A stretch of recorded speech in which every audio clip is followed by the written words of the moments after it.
सभी को नमस्कार। कैसे हो आप सभी? उम्मीद करता हूँ अच्छे होंगे। दोस्तों, हम पिछला टॉपिक पढ़ के आए हैं टेम्परेचर, जिसके अंदर कुछ दो तीन टर्म्स है जो बाकी रह गई थी, जो अभी पढ़ेंगे अपने। आज का जो अपना टॉपिक है वो है पल्स, नाड़ी। नाड़ी किसे कहते हैं, नाड़ी दर किस प्रकार से अपने नापते हैं पशुओं के अंदर, और अपने को क्या क्या सावधानियां बरतनी होती है, तो वो चीज़ अपने पढ़ने वाले हैं आज की क्लास में। ठीक है, सबसे पहले अपने टर्म्स कंप्लीट कर लेते हैं, उसके बाद में आज का टॉपिक स्टार्ट करते हैं। ठीक है, तो चलिए स्टार्ट करते हैं अपना टॉपिक।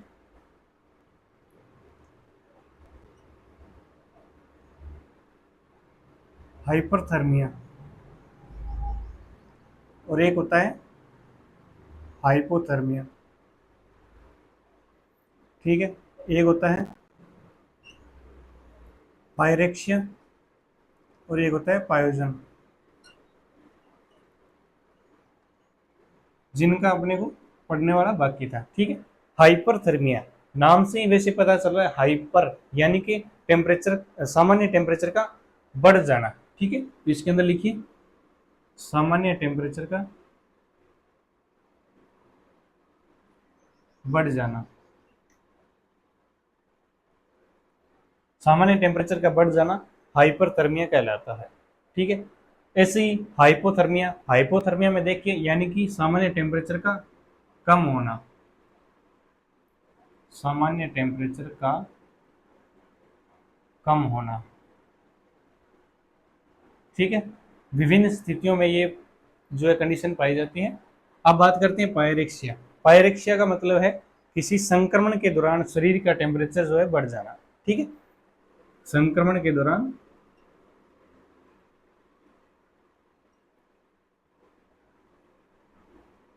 संक्रमण के दौरान शरीर का टेम्परेचर बढ़ जाना। ठीक है, संक्रमण के दौरान शरीर का टेम्परेचर बढ़ जाना पायरेक्सिया कहलाता है। ठीक है, अब बात करते हैं पायोजन की। पायोजन क्या है? वे रोग कारक हैं जो शरीर के अंदर तापमान को बढ़ाते हैं। ठीक है, इसमें लिखिए वे रोग कारक जो शरीर का तापमान बढ़ाते हैं।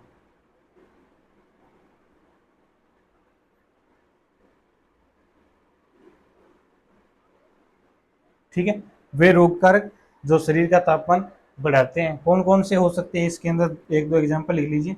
एक तो है बैक्टीरिया और वायरस। ठीक है, तो ये सभी क्या है? पायोजन है जो शरीर के अंदर रोग कारक बन के और जो क्या है, रोग पैदा करते हैं और शरीर का टेम्परेचर बढ़ाते हैं। ठीक है, ये टर्म्स थी जो अपनी अभी कंप्लीट हो चुकी है। अब अपने स्टार्ट करते हैं अपनी नाड़ी दर। आज अपने पढ़ेंगे नाड़ी। सबसे पहले अपने को ये पता होना चाहिए भी नाड़ी किसे कहते हैं। ठीक है, तो चलिए देखते हैं नाड़ी किसे कहते हैं। साथ साथ में लिखेंगे और साथ में पढ़ेंगे। इसमें लिखिए बाएं नील्य के संकुचन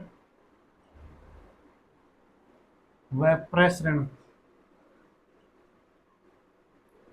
संकुचन व प्रसरण से रक्त प्रवाह का, बाएं नील्य के संकुचन व प्रसरण से रक्त प्रवाह का आर्टियल वॉल, रक्त प्रवाह से आर्टियल वॉल का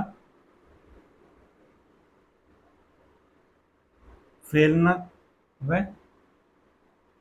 लंबा होना नाड़ी कहलाता है। नाड़ी कहलाता है। ठीक है, बाएं नील्य के संकुचन व प्रसरण से रक्त प्रवाह से आर्टियल वॉल का जो है फैलना व लंबा होना क्या कहलाता है? नाड़ी कहलाता है। ठीक है, समझ में नहीं आया तो चलिए अपने थोड़ा सा डायग्राम के द्वारा अपने समझते हैं।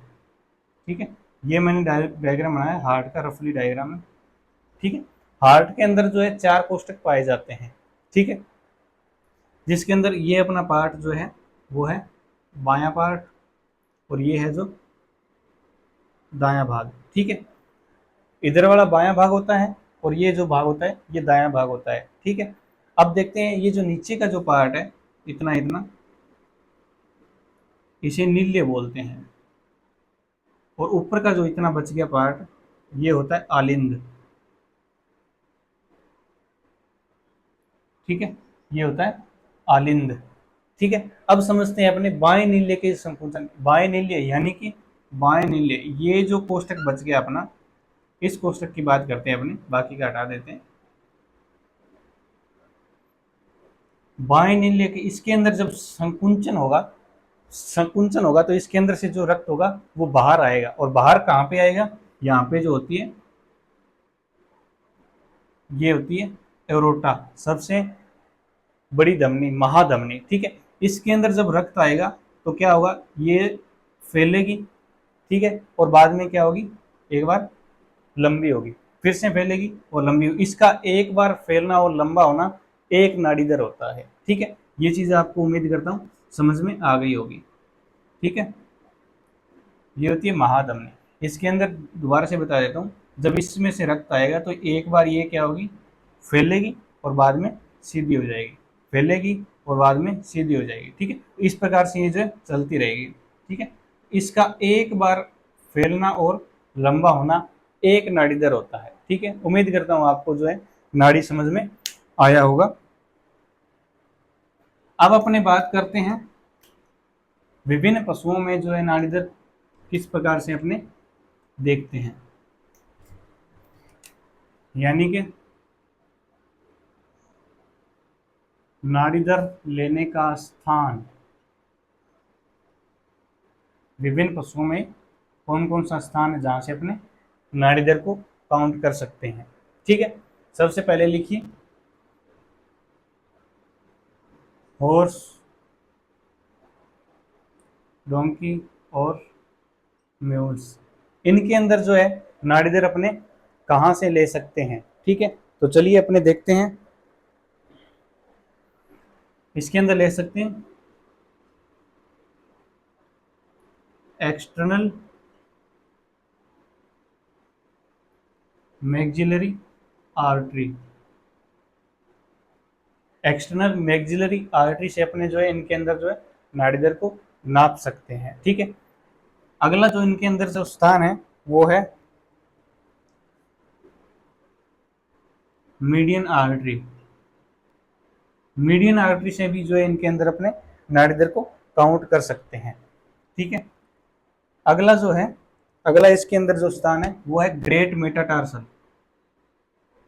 ग्रेट मेटाटार्सल आर्टरी, ठीक है। ये तीन जो स्थान है वहां से अपने इनके अंदर हॉर्स, डोंकी और म्यूल के जो अंदर जो है अपने नाड़ी दर काउंट कर सकते हैं। और इनके अंदर जो सबसे बेस्ट जो तरीका होता है वो होता है एक्सटर्नल मैक्सिलरी आर्टरी, ठीक है। अगला अपना जानवर देखते हैं। अगला जानवर अपने देखते हैं कैटल एंड बफेलो के अंदर। कैटल एंड बफेलो के अंदर, कैटल एंड बफेलो की अगर बात करें तो इनके अंदर जो सबसे बेस्ट तरीका होता है नाड़ी दर लेने का वो होता है middle coccygeal artery. Middle coccygeal artery. लेकिन इसके अंदर ध्यान रखने वाली बात यह है कि जहां से जो पूंछ का रूट भाग होता है उससे 10 से 15 सेंटीमीटर का भाग छोड़ के उससे आगे से जो है ये नाड़ी दर को काउंट किया जाता है, ठीक है। उससे आगे से पकड़ के जो है नाड़ी दर को काउंट किया जाता है। अगला जो इसके अंदर जो भाग है वो है मीडियन आर्टरी, ठीक है। और इसके अंदर कहाँ से ले सकते हैं गाय भैंस के अंदर? अगला जो भाग है वो है फेशियल आर्टरी। फेशियल आर्टरी, जहां से अपने नाड़ी दर को काउंट कर सकते हैं, ठीक है। अगला जो है एक स्थान और है वो है ट्रांसवर्स, ट्रांसवर्स फेशियल आर्टरी, ठीक है। तो ये चार जगह है जहां से अपने गाय और भैंस के अंदर जो है नाड़ी दर को काउंट कर सकते हैं, और जिनके अंदर जो सबसे बेस्ट जो स्थान है वो है मिडिल कॉक्सिजियल आर्टरी, जिसके अंदर अपने को ध्यान ये रखना है कि जहाँ से पूंछ का रूट भाग होता है उससे 10 से 15 सेंटीमीटर की जगह छोड़ के आगे से पूंछ को पकड़ा जाता है और वहां से इसकी जो नाड़ी दर काउंट की जाती है। ठीक है, अगला अपना देखते हैं, अगला जानवर अपने देखते हैं सीप और गोट, सीप एंड गोट, और डॉग की भी बात कर लेते हैं साथ में। ठीक है, तो इनके अंदर जो है नाड़ी दर को काउंट किया जाता है, कहां से किया जाता है? फिमोरल आर्टरी से। ठीक है, फिमोरल आर्टरी से इनके अंदर जो है नाड़ी दर को काउंट किया जाता है। ठीक है, अगला जानवर अपने देख लेते हैं पिग।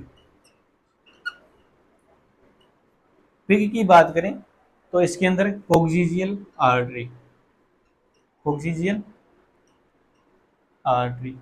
ठीक है, लेकिन इसके अंदर एक, अगर इससे पता ना चले या अपने असमर्थ हो ये लेने से, तो इसके अंदर अपने क्या कर सकते हैं, हार्ट बीट को काउंट कर सकते हैं स्टेथोस्कोप की मदद से। ठीक है,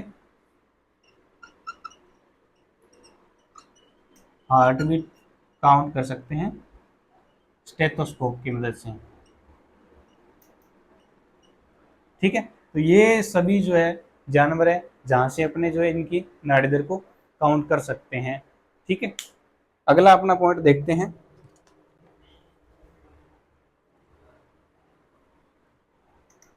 अगला अपने पॉइंट देखते हैं,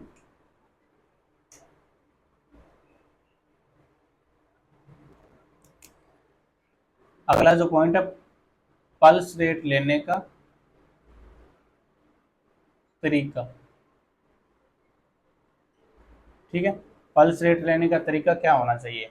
ठीक है, यानी कि इसके अंदर क्या क्या अपने को सावधानियां बरतनी है जो अपने को अभी देखते हैं। ठीक है, पहला जो अपने को स्थान पहली बात जो है अपने को ध्यान में रखने वाली ये बात है कि जब अपने किसी पशु की नाड़ी दर काउंट करें तो उसको बिल्कुल शांत अवस्था में रहने दें, तभी उसकी जो है नाड़ी दर काउंट करें। ठीक है, उसको एक्साइटमेंट नहीं देनी है किसी प्रकार की। ठीक है, तो पहला तो बात ये लिखिए, पशु की शांत अवस्था में, पशु की शांत अवस्था में पल्स रेट काउंट लें। ठीक है, पशु की शांत अवस्था में पल्स रेट काउंट करनी चाहिए। ठीक है, क्योंकि अगर पशु को किसी भी प्रकार की एक्साइटमेंट दे दी या पशु को दौड़ा भगा दिया तो उसकी क्या पल्स रेट जो है नॉर्मल से बढ़ जाती है। ठीक है, इस कारण उसको जो है बिल्कुल शांत अवस्था हो तभी इसका जो है पल्स रेट लेना चाहिए।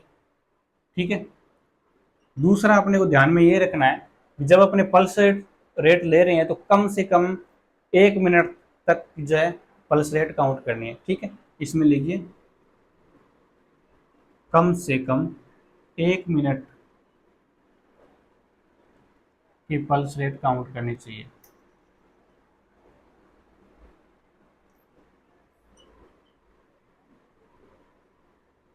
ठीक है, कम से कम 1 मिनट की पल्स रेट काउंट करनी चाहिए। अगर आपके पास समय कम है, समय की कमी है, तो आप कम से कम 30 सेकंड तो काउंट करें ही करें।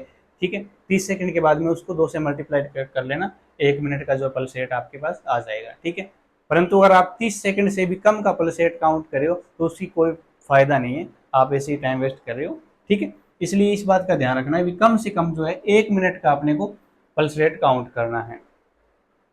ठीक है, तो ये सावधानी है। अगला अपने देखते हैं, अगला पॉइंट अपने देखते हैं पल्स रेट को प्रभावित करने वाले कारक कौन कौन से हैं। पल्स रेट को प्रभावित करने वाले कारक,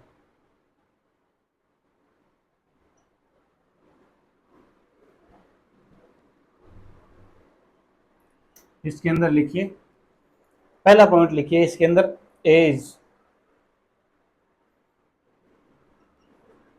एज, उम्र जो है वो भी पल्स रेट को प्रभावित करती है। ठीक है, क्योंकि बच्चों के अंदर जो पल्स रेट है वो अधिक पाई जाती है वृद्ध की तुलना में। ठीक है, इसके अंदर आप लिखिए, क्योंकि बच्चों के अंदर टेम्परेचर भी जो है वृद्ध की तुलना में ज़्यादा पाया जाता है। ठीक है, और उनकी जो मेटाबॉलिक रेट है वो भी अधिक पाई जाती है, इसी कारण से जो है पल्स रेट भी जो है बच्चों के अंदर अधिक पाई जाती है। इसके अंदर लिखिए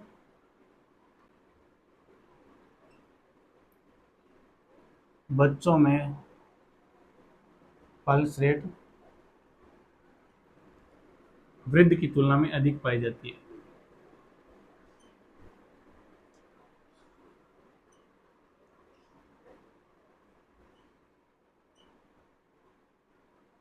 ठीक है, बच्चों में पल्स रेट जो है वृद्ध की तुलना में अधिक होती है। अगला जो अपना जो पॉइंट है वो है सेक्स, लिंग। लिंग भी जो है पल्स रेट को प्रभावित करता है। इसके अंदर आप लिखिए मादा में जो है, मादा में पल्स रेट अधिक पाई जाती है नर की तुलना में,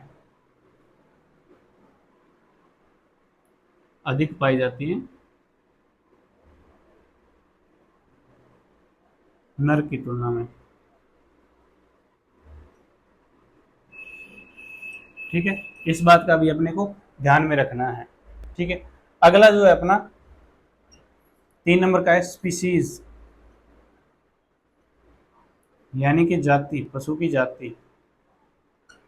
अलग अलग जाति के जानवरों की जो है पल्स रेट अलग अलग होती है, कम या ज्यादा भी होती है। ठीक है, इसके अंदर आप लिखिए अलग अलग जाति के जानवरों में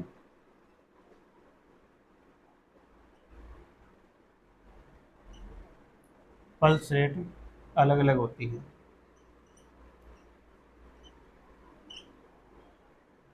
ठीक है, ये स्पीसीज वाली जो है ये विशेष कर ध्यान रखना, और ये तो अपने को प्रत्येक जो है स्पीसीज की पता होनी चाहिए, जो अपने आगे इस टॉपिक के बाद में पढ़ेंगे। ठीक है, अगला जो पॉइंट है वो है पेन।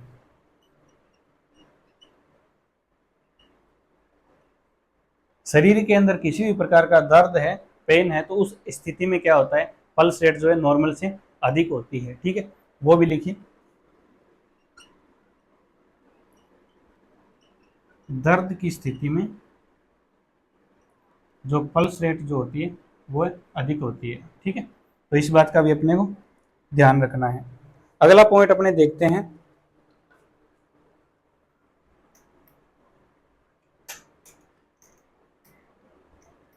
अगला पॉइंट देखते हैं अपने, लिखिए प्रेगनेंसी।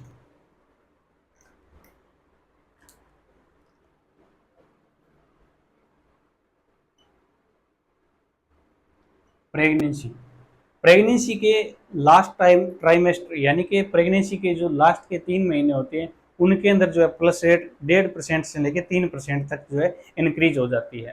ठीक है, वो आप लिखिए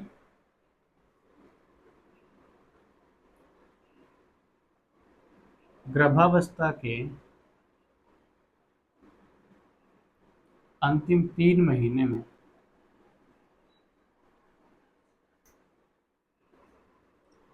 पल्स रेट जो है 1.5 से लेके 3% जो है इंक्रीज हो जाती है। ठीक है, इस बात का अपने को विशेषकर ध्यान रखना है। ये जो डाटा है ये अपने को ध्यान में रखना है, 1.5% से लेके 3% जो है इंक्रीज हो जाती है। ठीक है, अगला जो नंबर है 7 पॉइंट लिखिए प्रसव। प्रसव के दौरान भी जो है अपनी जो पल्स रेट है वो इंक्रीज हो जाती है। ठीक है, इसमें आप लिखिए प्रसव के दौरान पल्स रेट इंक्रीज हो जाती है, क्योंकि प्रसव के अंदर जो है पीड़ा होती है, और पीड़ा के अंदर जो है अपनी पल्स रेट इंक्रीज हो जाती है किसी भी पशु की। ठीक है, अगला अपना नंबर लिखिए 8 नंबर का, 8 नंबर का लिखिए फीड। भोजन करने के तुरंत बाद में एक बार क्या है मेटाबॉलिक क्रियाएं होती है शरीर के अंदर, तो जिसके कारण जो है पल्स रेट जो है बढ़ जाती है। ठीक है, तो ये भी आप पॉइंट लिखिए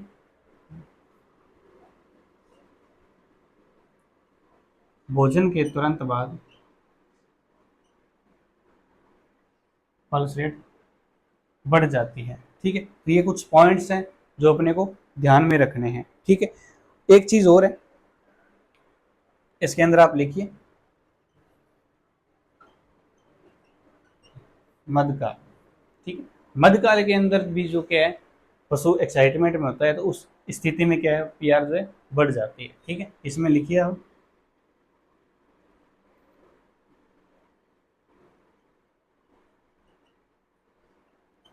मध्यकाल में पल्स रेट बढ़ जाती है। ठीक है, तो ये पॉइंट्स हैं जो पल्स रेट को प्रभावित करते हैं, अपने को पता होना चाहिए। ठीक है,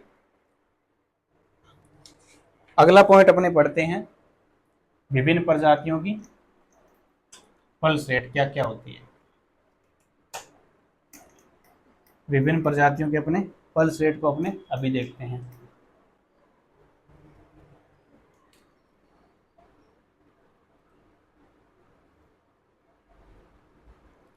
विभिन्न प्रजातियों की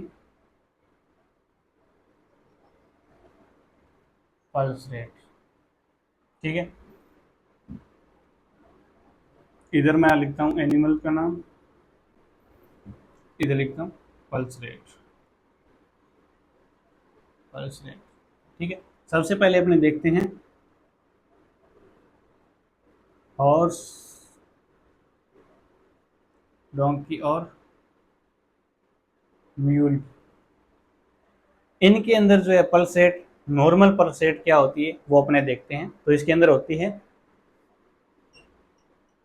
32 से 42। ठीक है, अभी जो डाटा अपने पढ़ रहे हैं ये डाटा अपने को याद होना चाहिए हूबहू, क्योंकि ये जो है एग्जाम में क्वेश्चन पूछे जाते हैं। और इस जो चार्ट अभी पढ़ेंगे, इस चार्ट में से क्या है, हर एग्जाम में एक नया क्वेश्चन मिलता ही मिलता है, तो अपने को ये विशेष कर ध्यान में रखना है। ठीक है, अगला अपना जो है पशु है वो देखिए। अगला जो पशु है अपना कैटल। गाय के अंदर जो है नॉर्मल अपनी पल्स रेट क्या होती है, 40 से 42 होती है, सॉरी 40 से 60 होती है। ठीक है, तो ये अपने को ध्यान में रखना है। अब बात करते हैं अपने बफेलो की, भैंस की। भैंस के अंदर लगभग कैटल के समान ही होती है, 40 से 60 तो होती है कैटल की, और भैंस की जो होती है वो होती है 40 से 62, लगभग समान है, तो अपने को ध्यान में रखना है। अभी अपने बात करते हैं सीप की और गोट की। ठीक है, इनके अंदर जो पल्स रेट होती है वो क्या होती है, 60 से 70 के बीच में इनकी जो है पल्स रेट पाई जाती है, सीप एंड गोट के अंदर। ठीक है, अगला अपने बात करते हैं डॉग की। डॉग के अंदर जो पल्स रेट पाई जाती है वो पाई जाती है 70 से 90। ठीक है, अगला अपना जो है जानवर है वो है एलिफेंट। एलिफेंट की जो नॉर्मल पीआर होती है, पल्स रेट जो होती है वो सबसे कम होती है, 20 से 30 पीआर प्रति मिनट। ये प्रति मिनट है सभी। ठीक है, सभी के प्रति मिनट की काउंट कर रहे हैं अपने। ठीक है, अगला अपना जो जानवर है वो है कैमल। कैमल की अगर बात करें नॉर्मल नॉर्मल प्लस रेट की, तो इसके अंदर है 32 से लेके 50 तक की, यानी कि 32 से 50 के बीच में जो है कैमल की नॉर्मल पल्स रेट पाई जाती है। ठीक है, अगला अपना रह गया, चलो इसको मिटा देते हैं ऊपर से। अगला रह गया मेन की। मेन के अंदर जो है नॉर्मल पल्स रेट होती है वो होती है 72। ठीक है, और अगर अपने बात करें वुमेन की, औरत के अंदर जो है पल्स रेट अधिक पाई जाती है, अपने अभी पढ़ के हैं, तो ये होती है 78। ठीक है, ये होती है नॉर्मल पल्स रेट पशुओं के अंदर। अपना रह गया कौन सा, pig. Pig adult. Adult pig के अंदर अगर बात करें अपने, जो नॉर्मल पल्स रेट होती है वो होती है 60 से लेके 80 के बीच में। ठीक है, और नहीं सॉरी 60 से लेके 90 के बीच में होती है अडल्ट पिग की जो है नॉर्मल पल्स रेट। ठीक है, अगर पिगलेट की बात करें, पिग के बच्चे की, छोटे बच्चे की बात करें, तो इसके अंदर होती है 80 से लेके 120 तक। ठीक है, एक जानवर अपना और रह गया जो है पोल्ट्री। ठीक है, पोल्ट्री के अंदर जो नॉर्मल पल्स रेट पाई जाती है वो होती है सबसे अधिक 130 से लेके 160 तक इसके अंदर जो है नॉर्मल पल्स रेट पाई जाती है। ठीक है, तो ये जो चार्ट अपने अभी पढ़ रहे हैं, इसके अंदर से एक क्वेश्चन आपको एग्जाम में पक्का मिलने वाला है, कोई भी वेटनरी का एग्जाम हो उसके अंदर जो है ये जो चार्ट है इसके अंदर से एक क्वेश्चन आपको पक्का मिलने वाला है, तो ये आपको याद होना चाहिए। ठीक है, उम्मीद करता हूँ ये पूरा पूरा आपको समझ में आ गया है और आप इसको याद करें। ठीक है, एक बार देख लेते हैं। हॉर्स, डोंकी और म्यूल के अंदर जो नॉर्मल पल्स रेट होती है वो होती है 32 से 42 तक की। ठीक है, कैटल के अंदर होती है वो होती है 40 से 60 और बफेलो के अंदर 40 से 62, लगभग सेम है, आप इसको याद रखना। ठीक है, सीप एंड गोट के अंदर बात करें तो 60 से 70 के बीच में इसकी जो है नॉर्मल पल्स रेट पाई जाती है। डॉग के अंदर बात करें तो 70 से 90 के बीच में इसकी जो है पल्स रेट होती है। ठीक है, एलिफेंट की बात करें तो सबसे कम अगर पाई जाती है तो वो होती है एलिफेंट की, क्योंकि इसका जो शरीर का वजन है वो बहुत ज़्यादा होता है, और जितना ज़्यादा शरीर का वजन होता है पल्स रेट भी उतनी कम होती है, टेम्परेचर भी उतना ही कम होता है। ठीक है, और मेटाबॉलिक रेट भी उसकी उतनी कम होती है। ठीक है, एलिफेंट के अंदर जो है पल्स रेट नॉर्मल है वो होती है 20 से 30 के बीच में। कैमल की अगर बात करें तो कैमल की नॉर्मल पल्स रेट होती है 32 से 50 के बीच में, जो अपने को ध्यान रखनी है। पोल्ट्री की अगर बात करें तो 130 से 160, यानी कि पोल्ट्री में सबसे अधिक पाई जाती है नॉर्मल पल्स रेट। ठीक है, मेन की अगर बात करें तो 72 और वुमेन की बात करें तो 78 के बीच में, सॉरी ये 78 पाई जाती है। ठीक है, पिग अडल्ट यानी कि जो वयस्क पिग है उसकी अगर बात करें नॉर्मल पल्स रेट की तो 60 से 90 के बीच में पाई जाती है, और पिगलेट, पिग का जो छोटा बच्चा है उसकी अगर बात करें तो 80 से 120 के बीच में इसकी जो है नॉर्मल पल्स रेट पाई जाती है। उम्मीद करता हूँ ये चार्ट आपको समझ में आया होगा। अगला अपने देखते हैं,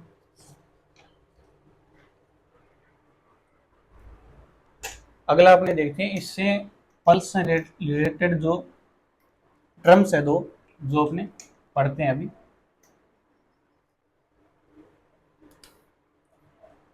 पहली जो टर्म्स है वो है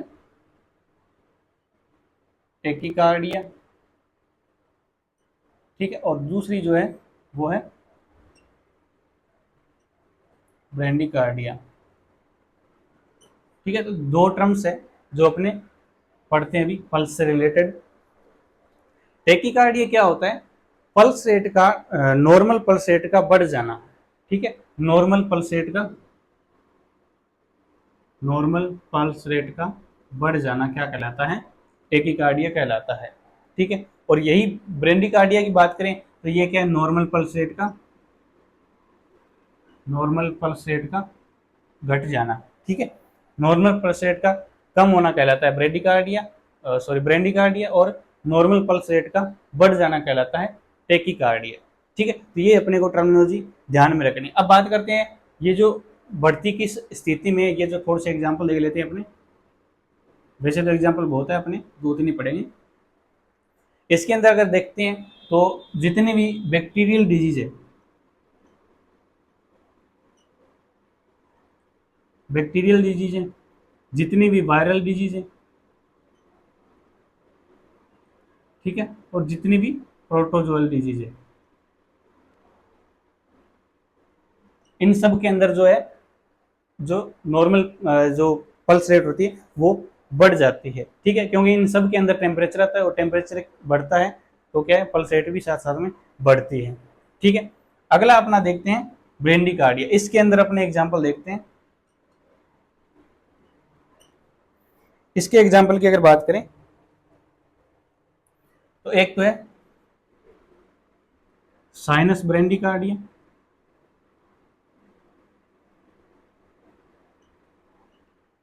ठीक है, अगला जो पॉइंट है वो है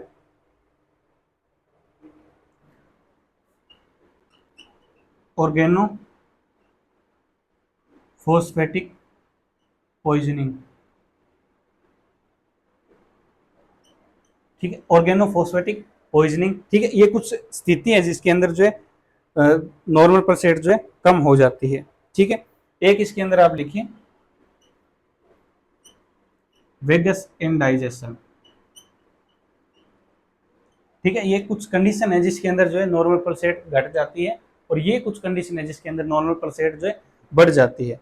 इनका जो अपने को शब्दावली का भी पता होना चाहिए। जो टेकिकार्डी है उसे क्या कहते हैं, और ब्रेंडिकार्डी है उसे क्या कहते हैं। जो टेकिकार्डी है उसके अंदर जो नॉर्मल पल्स रेट का बढ़ जाना होता है, और नॉर्मल पल्स रेट का घट जाना कहलाता है ब्रेंडिकार्डिया। ठीक है, अपने को ये चीज पता होनी चाहिए। अगला जो अपना पॉइंट है वो अपने पढ़ते हैं पल्स के प्रकार। ठीक है, पल्स कौन कौन से प्रकार की होती हैं अपने इस पॉइंट में पढ़ने वाले हैं। लिखिए, पल्स के प्रकार। ठीक है, पल्स भी, इसके भी प्रकार होते हैं जो अपने अभी पढ़ने वाले हैं। ठीक है, नंबर 1 पर लिखिए, फ्रीक्वेंट पल्स, या इसको तीव्र पल्स भी बोलते हैं। ठीक है, इसके अंदर लिखिए, साधारण पल्स रेट से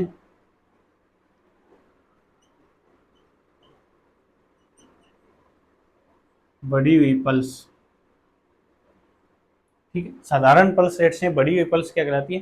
फ्रीक्वेंट पल्स कहलाती है। ठीक है, अगला जो है वो है इनफ्रीक्वेंट पल्स। इनफ्रीक्वेंट पल्स कौन सी होती है? साधारण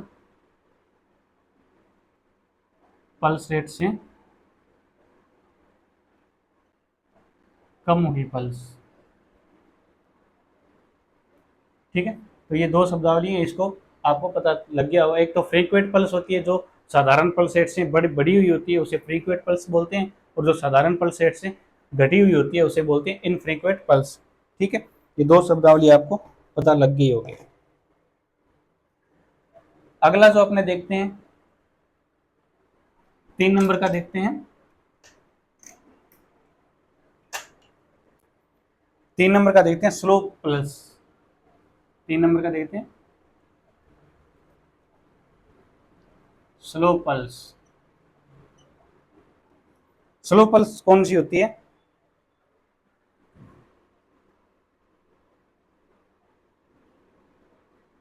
इसे स्लीगस पल्स भी बोलते हैं।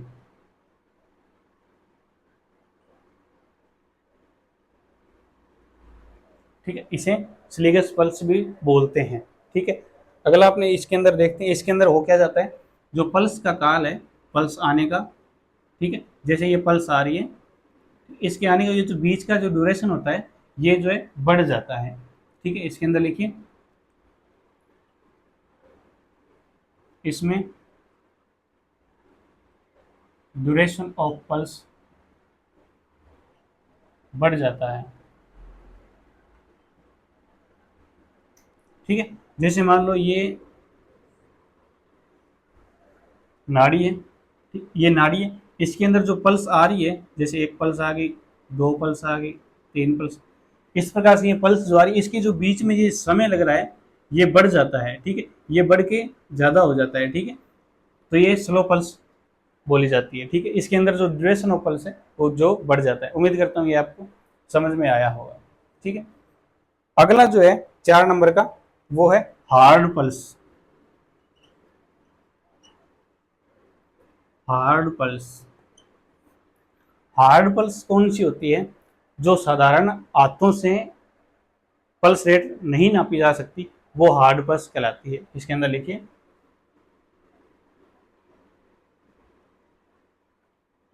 साधारण हाथ द्वारा पल्स रेट नहीं नापी जा सकती, नहीं नापी जा सकती। ठीक है, साधारण हाथ से अगर अपने देखते हैं कई बार, तो उस प्रकार से अगर पल्स रेट का पता नहीं लग रहा है, तो वो कौन सी होती है? हार्ड पल्स होती है। ठीक है, अगला नंबर 5 का देखिए, 5 नंबर का है इसके अंदर, soft pulse. Soft pulse, soft pulse कौन सी होती है? सॉफ्ट पल्स कौन सी होती है? इसके अंदर जो है पल्स रुक रुक कर आती है, धीरे धीरे आती है। ठीक है, इसके अंदर लिखिए, जैसे अभी आपको बताया ये पल्स है, इसके अंदर जो पल्स आ रही है, ये क्या है, धीरे धीरे आती है, रुक रुक के आती है। ठीक है, तो ये कौन सी होती है? सॉफ्ट पल्स होती है। इसमें पल्स रुक रुक कर आती है। ठीक है, इस चीज का अपने को ध्यान में रखना है। अगला जो 6 नंबर की है, 6 नंबर की जो पल्स है वो है वायरी पल्स। सॉरी, वायरी पल्स। अब ये देखिए, इसके अंदर जो नाड़ी की धड़कन है वो कमजोर हो जाती है और छोटी हो जाती है नाड़ी। ठीक है, नाड़ी की धड़कन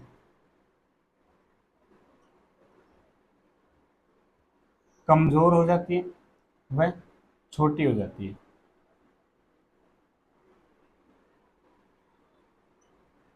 ठीक है, कैसे? जैसे मान लो ये नाड़ी है, ठीक है, इसके अंदर जो धड़कन आ रही है, जैसे ये धड़कन आ रही है, ये धड़कन जो है कमजोर हो जाती है। कमजोर कहने का मतलब यानी कि अगर इसको दबा के रखते हैं तो ये दब जाती है। ठीक है, ऐसे अपने हाथ से दबाते हैं तो दब जाती है और छोटी हो जाती है। जैसे मान लो ये सही पल्स आ रही है तो ये क्या, छोटी पल्स आएगी और कमजोर आएगी। ठीक है, उम्मीद करता हूँ ये भी आपको समझ में आया होगा। ठीक है, जिसे वायरी पल्स कहते हैं। और इसका जो कारण होता है वो होता है इसके अंदर जो धमनियां हैं वो सिकुड़ जाती है।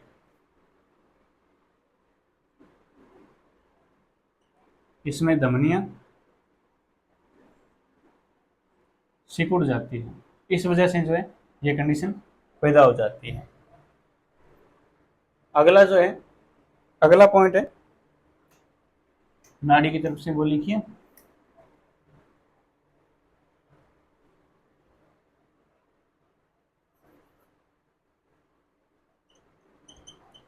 थ्रेडी पल्स। थ्रेडी पल्स कौन सी होती है? जिसके अंदर नाड़ी की धड़कन भी कमजोर हो जाती है, नाड़ी छोटी भी हो जाती है। ठीक है, और इसके साथ में क्या हो जाता है, पल्स रेट छोटी, कमजोर और लंबी हो जाती है। ठीक है, इसके अंदर लिखिए नाड़ी छोटी भी हो जाती है और कमजोर भी हो जाती है